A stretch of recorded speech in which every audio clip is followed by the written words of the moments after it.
Flat Stanley, show and tell Flat Stanley.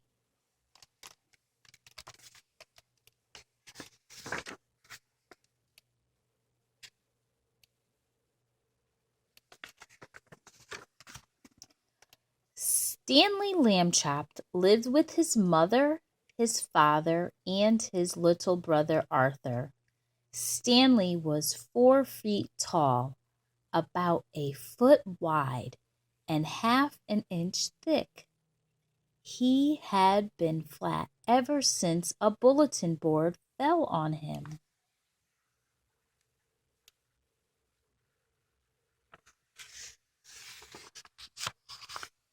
Stanley's family was used to him being flat. They didn't think much about it, except when Mrs. Lambchop needed to clean behind the fridge.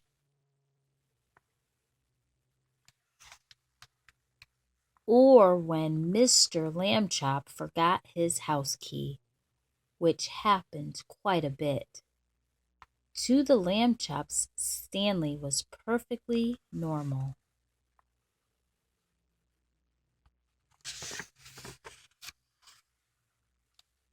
That's why Stanley was surprised when Arthur asked, "Can I take you to show and tell?"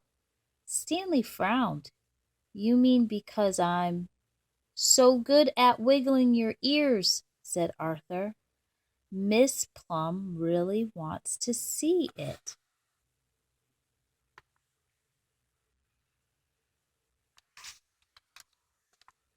"Oh," said Stanley, "sure, if Miss Plum said so."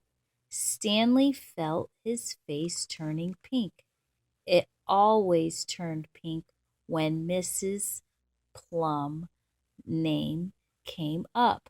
Miss Plum was the prettiest teacher in the whole school.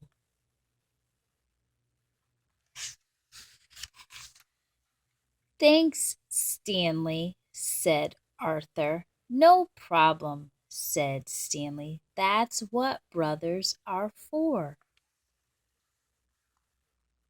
Arthur smiled to himself. He knew the real reason Stanley was going to show and tell, but he didn't say a word.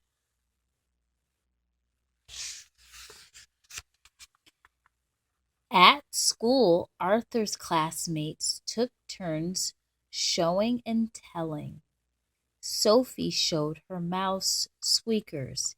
"He just loves cheese," she said. Manny held up his grandpa's false teeth. "My grandpa loves cheese too."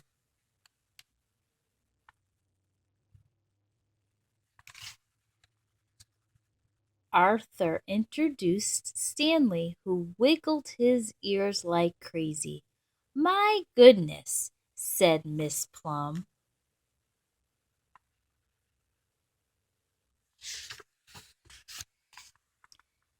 "Today I have something for show and tell too," Miss Plum added shyly. She held out her left hand. A big ring sparkled on her finger. "I'm getting married," said Miss Plum. Stanley felt his heart sink. "Miss Plum? Married?" The other kids jumped up and crowded around to look at Mrs. Plum's ring.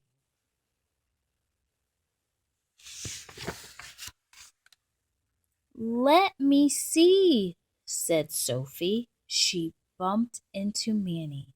Squeakers slipped out of her hands.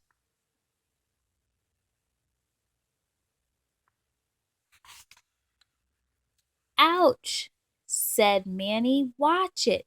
He dropped his grandpa's teeth. The false teeth bounced twice, then clamped onto Squeaker's tail. "Weak!" squeaked Squeakers. He took off running.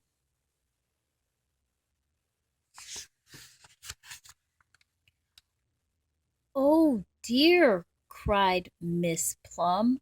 She reached out to grab Squeakers, and her new ring flew off her finger.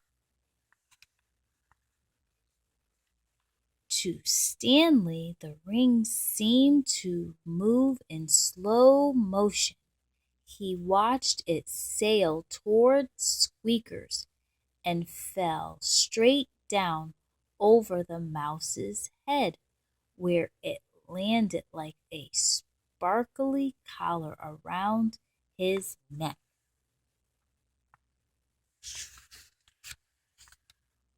Poor Squeaker squeaked again and ran even faster. He zipped across the classroom, scampered up a bookcase, and vanished through a crack in the ceiling tile. "My mouse!" cried Sophie. "My grandpa's teeth!" cried Manny. "My ring!" cried Miss Plum.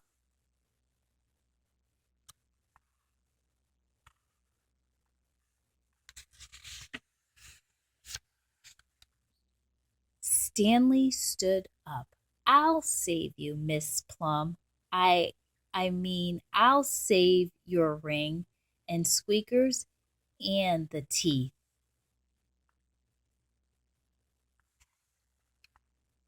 Stanley raced to the spot where Squeakers had vanished. "Arthur," he said, "that crack in the ceiling is like our window at home. Give me a boost."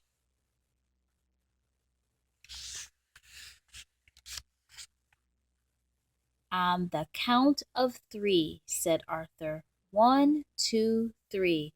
With a grunt, Arthur pushed Stanley high over his head, just as he had a dozen times before. Mr. Lambchop really did forget his keys a lot. Stanley slid through the crack.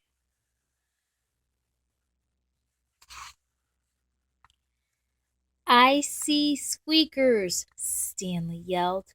"Come here, boy. Come on."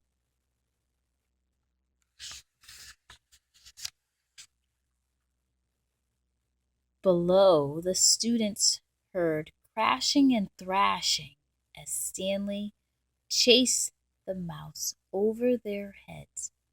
"Go, Stanley, go!" yelled Manny. "It's no use," Stanley said, panting. "He's too fast."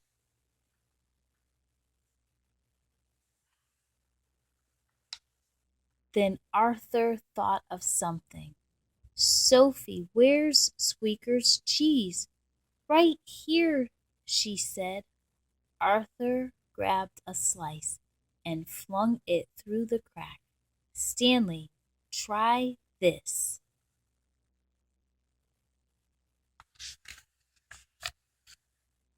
The crashing stopped. The thrashing stopped. Then the class saw Stanley's arm poke through the ceiling crack. Squeakers sat in his hand, happily nibbling the cheese. Stanley's other arm poked out. The false teeth and the ring dangled from his fingers.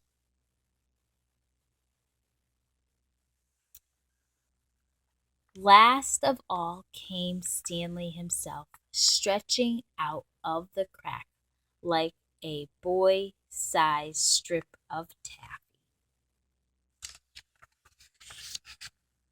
"Oh, Stanley," said Miss Plum, once he was safely on the ground, "you're my hero."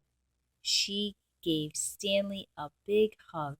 Stanley felt his face turn pink, bright pink. What's wrong with Stanley? Asked Sophie. Arthur grinned. His face always turns pink when. Then Arthur stopped. He looked at Stanley. When he's been wiggling his ears, he said.